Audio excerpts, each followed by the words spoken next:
Hello, my name is Katrina Clemens. I'm currently enrolled at GCU, going for my Bachelor's of the Arts in English for Secondary Education. And this is my video on the dispositions of teaching.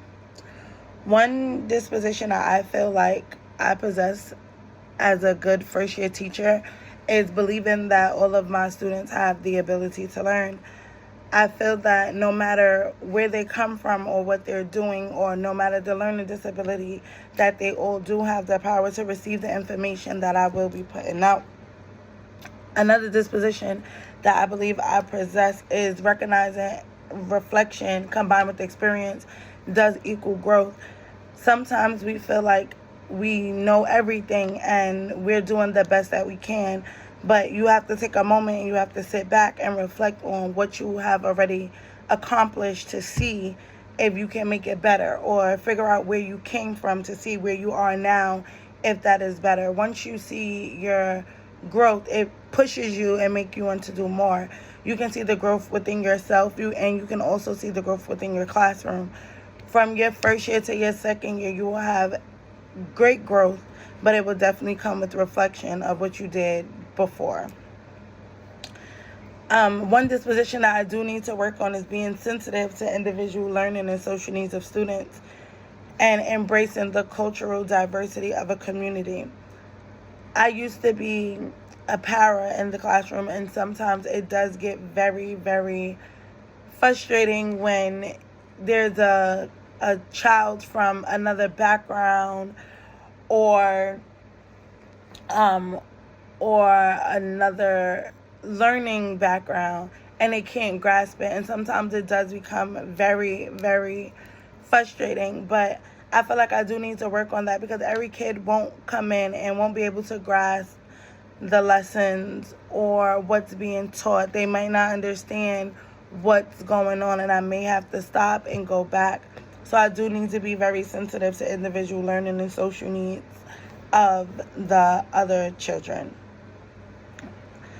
As a professional, I should be compassionate, I should be empathetic, and I should also be creative.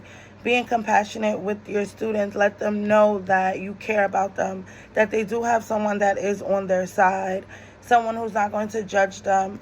Being empathetic when they come to you to have a conversation, just be open to speak to them, to give them your standpoint on it, and to see where they also can strengthen whatever the problem is. The last one I feel like is creativity. I should be very creative in my classroom. Children seem to lose interest when they aren't grasped in. So to make my lessons and my activities very creative will definitely keep them drawn in. The standards of the school's expectation will also help guide my thinking and my actions too. Every school has a list of rules, as we can say, that every professional should follow in order for them to be as successful as they can in the classroom. I do believe that the dispositions will impact the student moral development very positively. If they have a positive role model and they have someone who cares, and they have someone who is looking out for them and their moral development, or they have someone who is on top of them to make sure that they are getting the best education no matter what their learning style is, I do feel like that would help with the moral development. They'll look at themselves different. It will also help with the confidence that the child will have in themselves during school. I can definitely uphold the expectations of professional code of ethics. I have to respect my students. I have to make sure that my students is comfortable, and I have to create a safe environment for my students.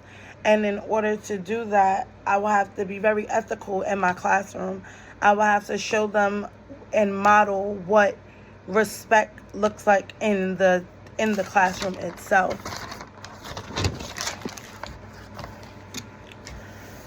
In order for me to promote healthy and moral development in my future classrooms, One thing that I'm very big on is giving my students a voice. I feel like they should be able to speak out in class, even if there's class discussions. I don't want them to feel like, oh, I'm the teacher, so I'm the only one that can speak. I do want to give them that platform to be able to express themselves so I can see the different ways of how they think, how they solve issues, how they execute tasks, and also how well they read.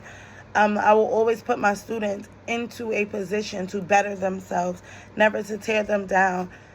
I will also help as far as a moral development, letting them find who they are and helping them understand who they are in order to be very successful in my classroom.